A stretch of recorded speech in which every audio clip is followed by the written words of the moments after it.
Thanks, but ഇത്രയും ആവശ്യമില്ല. ഇക്കഴിഞ്ഞ മാസത്തെ സാലറി മാത്രം മതി.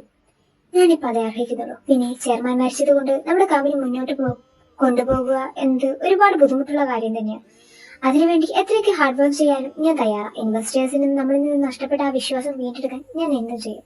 അതിനുവേണ്ടി പരിശ്രമിക്കാൻ തന്നെയാണ് എന്റെ തീരുമാനം. അതുകൊണ്ട് ഞാൻ കോൺക്രോപ്സിൽ നിന്നും തൽക്കാലം റിസൈൻ ചെയ്യാൻ ഉദ്ദേശിക്കുന്നില്ല. അവളുടെ ഡിസിഷൻ അവൾ പറഞ്ഞു കഴിഞ്ഞു. ഇനിയതാ നിങ്ങളുടെ തീരുമാനം. കമ്പനിയിൽ നിങ്ങൾ ഇതുവരെ ചെയ്തതിനെ ഒക്കെ നന്നായിട്ട് ഇരട്ടി കഷ്ടപ്പെടേണ്ടി വരും നമ്മുടെ പോയ ഇമേജ് തിരിച്ചു പിടിക്കാൻ. അപ്പൊ നന്നായിട്ട് ആലോചിച്ചിട്ട് ഒരു ഡിസിഷൻ എടുത്താൽ മതി. ഓക്കെ, നിങ്ങളുടെ തീരുമാനം അതാണെങ്കിൽ അതുപോലെ തന്നെ നടക്കട്ടെ. നിങ്ങൾക്ക് എല്ലാവർക്കും നിങ്ങളുടെ സീറ്റുകൾ ചെന്നിരുന്ന് നിങ്ങളുടെ വർക്കുകൾ തുടരാം. നീ ഇങ്ങനെ ഒരു പ്ലാൻ പറഞ്ഞപ്പോൾ സ്റ്റാഫ് ഇത്രയധികം സപ്പോർട്ട് ഉണ്ടാവുമെന്ന് ഞാൻ ഒട്ടും. സത്യം പറഞ്ഞാൽ ലക്കിയോടെ നമ്മൾ താങ്ക്സ് പറയേണ്ടത്. അവൾ ആദ്യമേ മുന്നോട്ട് വന്ന് ഇങ്ങനെ ഒരു ഡിസിഷൻ പറഞ്ഞിരുന്നായിരുന്നെങ്കിൽ എല്ലാവരും ഇന്നത്തോടെ ഇവിടുന്ന് ജോലി അവസാനിച്ച് പോയേനെ. കാരണം അവള് വരുന്നത് വരെ അവരുടെ മുഖത്തൊക്കെ എന്ത് ചെയ്യണമെന്നുള്ള കൺഫ്യൂഷൻ ഉണ്ടായിരുന്നു. ലുഹാൻ, നീ ലക്കിയോടൊന്ന് എന്നെ വന്ന് കാണാൻ പറ. എന്തിന്? ഡാ, ഞാൻ നിന്റെ ചെയർമാനാ, നീ എന്റെ സെക്രട്ടറിയും. ഞാൻ പറയുന്നത് അനുസരിക്കുന്നതാ നിന്റെ ഡ്യൂട്ടി. ഓവർ ചോദ്യമൊന്നും വേണ്ട. അവിടെ പോയി വിളിച്ചിട്ട് പോ.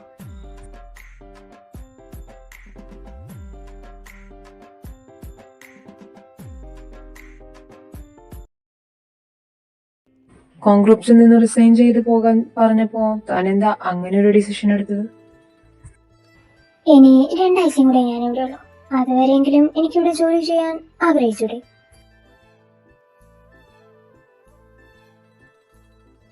താനെന്താ ഒന്നും പറയാത്തത്? കഴിഞ്ഞ 5 വർഷമായിട്ട് ഞാൻ ഇവിടെ തന്നെയല്ലേ ഉണ്ടായിരുന്നത്. ഇനി ഇവിടെയുള്ള കാലം വരെ ഈ കമ്പനിയിൽ തന്നെ വർക്ക് ചെയ്യണമെന്ന് ആഗ്രഹം. അത്രേ ഉള്ളൂ. എനിക്കൊരു കോഫി കൊണ്ടുത്താ.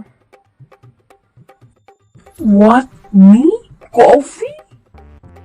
എന്തേ, പറ്റില്ലേ? എന്റെ സെക്രട്ടറി ആകുമ്പോ ഇതൊക്കെ നിന്റെ ഡ്യൂട്ടിയിൽ പെടും.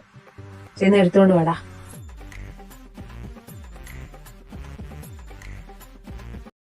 അന്ന് ഹുവാൻ നിന്റെ ബോയ് ഫ്രണ്ട് ആണെന്ന് നീ പറഞ്ഞത് എന്റെ പ്രഷർ ചുരുത്തിക്കൊണ്ടുള്ള ചോദ്യം കൊണ്ടാണല്ലേ? അപ്പോ തനിക്ക് ബോയ് ഫ്രണ്ട് ഇല്ല അല്ലേ? ആര് പറഞ്ഞില്ല? ഐ ഹാവ് ബോയ് ഫ്രണ്ട്, അതും 5 എണ്ണം. എനിക്ക് 5 ബോയ്സ് ആയിട്ടുള്ള ഫ്രണ്ട്സ് ഉണ്ട്.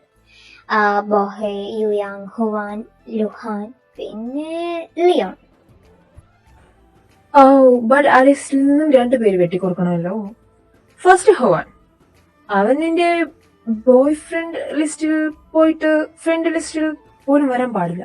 ഓക്കെ. നമ്പർ 2 ഞാൻ. എനിക്ക് നിന്റെ ഫ്രണ്ട് ലിസ്റ്റിൽ വരാൻ ഒട്ടും താല്പര്യമില്ല. പിന്നെ ബോയ് ഫ്രണ്ട് ലിസ്റ്റിൽ വരാൻ താല്പര്യമുണ്ടോ എന്ന് ചോദിച്ചാൽ വെയിറ്റിംഗ് ലിസ്റ്റിലാണ്. എനിക്കതിനെ കുറിച്ചൊന്ന് ആലോചിക്കണം. കുറച്ചുകൂടി ടൈം വേണം. ഇതാ സർ, സാറിന്റെ കോഫി. ഈ കോഫി അങ്ങ് മോന്തിയതിനു ശേഷം എന്റെ ആയ ചെൻ സാറിനെ ചെന്ന് കാണാൻ ഓർഡർ ഉണ്ട് സാർ.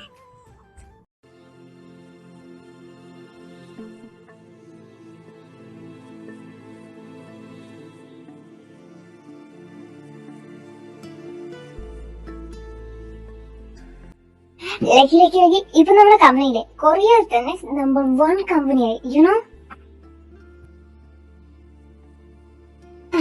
എന്നിട്ട് നമുക്ക് കുറച്ച് ദിവസത്തേക്ക് ലീവ് എടുത്ത് വീട്ടിലിരുന്നാലും. എനിക്ക് നല്ല ക്ഷീണമുണ്ടല്ലേ. I am so tired. എടി പെണ്ണെ, അതിനാണ് നമുക്ക് ഈ ഒരു ദിവസം യാതൊരു പ്രഷറും തരാതെ നമ്മൾ ഫ്രീ ആയിട്ട് വിട്ടിരിക്കുന്നത്. ഇത്രയൊക്കെ റെസ്റ്റ് എടുത്താൽ മതി. മര്യാദയ്ക്ക് നാളെ ഓഫീസിൽ പോകാനുള്ള വഴി നോക്ക്. ഞാൻ ഈ ഒരാഴ്ചയും കൂടി എവിടെ ഉണ്ടാവും. അത് മറക്കണ്ട. അതുവരെയെങ്കിലും നീ എന്റെ കൂട്ടിന് എപ്പോഴും ഉണ്ടാവും. ഓ, പറഞ്ഞോളെ, നീ ഇവിടുന്ന് പോവാല്ലേ? എനിക്കതൊന്നും ഓർമ്മയില്ലായിരുന്നു. നീയും കൂടി പോയാ പിന്നെ ഞാൻ ഈ വീട്ടിൽ ഒറ്റക്കായിരിക്കും. എനിക്കറിയാം ഞാനും കൂടി പോയാൽ നീ ഒറ്റക്കായിരിക്കുമെന്ന്. അതുകൊണ്ട് തന്നെ അതിനുള്ളൊരു പ്രതിവിധി കണ്ടിട്ടേ നിന്നെടുത്ത് പോകുള്ളൂ. എന്ത് പ്രതിവിധി? നീ എന്താ ഉദ്ദേശിക്കുന്നത്? ഇന്നോ നാളെയോ എന്നൊക്കെ പറഞ്ഞുകൊണ്ട് നിന്നോട് ഇഷ്ടം മറിച്ച് വെച്ച് നടക്കുന്ന ഒരുത്തനില്ലേ, അവനെ കൊണ്ട് നിന്നെ ഇഷ്ടമാണെന്ന് പറയിപ്പിക്കുന്നു. 2 പേരെയും വീട്ടുകാരുടെ കാര്യം സംസാരിക്കുന്നു, നിങ്ങളെ പിടിച്ച് കിട്ടിക്കുന്നു. അതോടെ നിനക്ക് വഴക്കൂടാൻ ഒരാളായില്ലേ. അപ്പൊ നീ ഒറ്റക്കായെന്നുള്ള വിഷമം ഉണ്ടാവില്ലല്ലോ. സിയ, എനിക്ക് മനസ്സിലാക്കാൻ പറ്റുന്നുണ്ട് നിന്റെ situation. But try to understand my situation. ഇനി ഞാൻ പോകാൻ ഡിലേ ആയ പിന്നീട് ഒരിക്കലും എനിക്ക് ഇവിടുന്ന് പോകാൻ പറ്റാത്ത അവസ്ഥ വരുമെന്ന് എന്റെ മനസ്സ് പറയുന്നുണ്ട്. അതുകൊണ്ട് ഇത്തവണ പോയേ പറ്റൂ. ഇനി ഒരിക്കലും മടങ്ങി വരാൻ കഴിയില്ലെന്ന് എനിക്കറിയാം. എന്നാലും നിന്റെയും യുയാങ്ങിന്റെ മാരേജിന് ആരെ കൊന്നിട്ടായാലും വേണ്ടില്ല, ഞാൻ ഇവിടെ എത്തിയിരിക്കും. Promise, Pinky promise. നീ ഇവിടുന്ന് പോയാൽ ഞാൻ നിന്നെ ശരിക്കും മിസ് ചെയ്യും, ഒരുപാട് മിസ് ചെയ്യും. ഞാൻ നിങ്ങളെ ഒരുപാട് മിസ് ചെയ്യും. ഡി കോപ്പേ, ഞാൻ പോകാൻ ഇനി 7 ദിവസമുണ്ട്.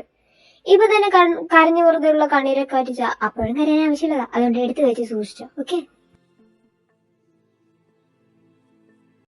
ചേട്ടാ, ഓഫീസ് സ്റ്റാഫ്സ് ഒക്കെ എവിടെ? വല്ല മീറ്റിംഗും അറ്റൻഡ് ചെയ്യാൻ പോയോ? അവര് മീറ്റിംഗ് അറ്റൻഡ് ചെയ്യാൻ പോയതല്ല, ഒരാഴ്ച റെസ്റ്റ് ഇല്ലാത്ത പണിയെടുത്തതല്ലേ, അതിനുവേണ്ടി ലീവ് എടുത്തതാ. ഇന്നിനി അവര് വരവുണ്ടാവില്ല.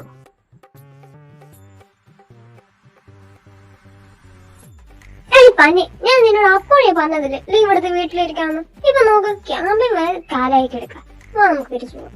വാ ഡി, എന്തായാലും വന്നതല്ലേ, ഇനി തിരിച്ചു പോടാ. നോക്ക്, നമ്മളും കൂടി ചേർത്ത് 12 പേരില്ലേ, അത് തന്നെ ധാരാളം. നീ വന്നേ, വാ. Good morning everyone. ബാക്കിയുള്ളവരൊക്കെ എവിടെ? അവരൊക്കെ ലീവിലാണ് സാർ. അവർ ഓവർ വർക്ക് കാരണം റെസ്റ്റ് എടുക്കാൻ പോലും അവർക്കാർക്കും കഴിഞ്ഞില്ല. അപ്പോ കമ്പനി കാര്യങ്ങളൊക്കെ ആയതുകൊണ്ട് ലീവ് എടുത്തതാ.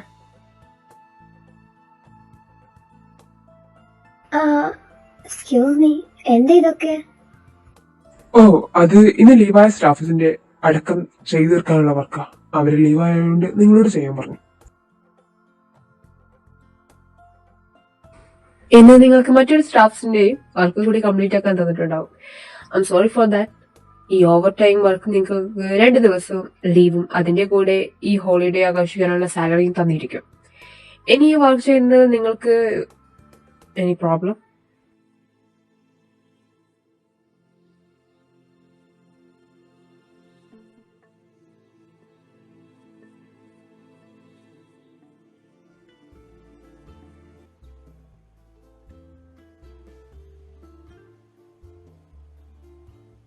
ലക്കി, വന്ന് കാറ് കയറ്.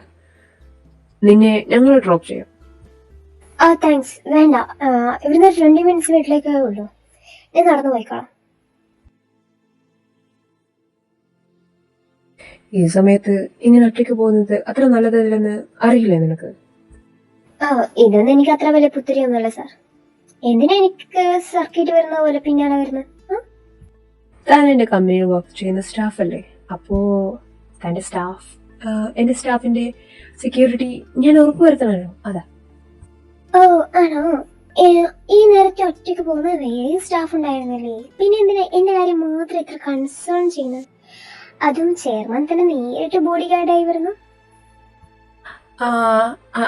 അത് കുറച്ചു കാലം നീ എന്റെ ബോഡി ഗാർഡായി നടന്നതല്ലേ, അതിന്റെ ഒരു പ്രത്യേക ഉപകാരമായിട്ട് ചെയ്യാന്ന് കരുതി, അതാ.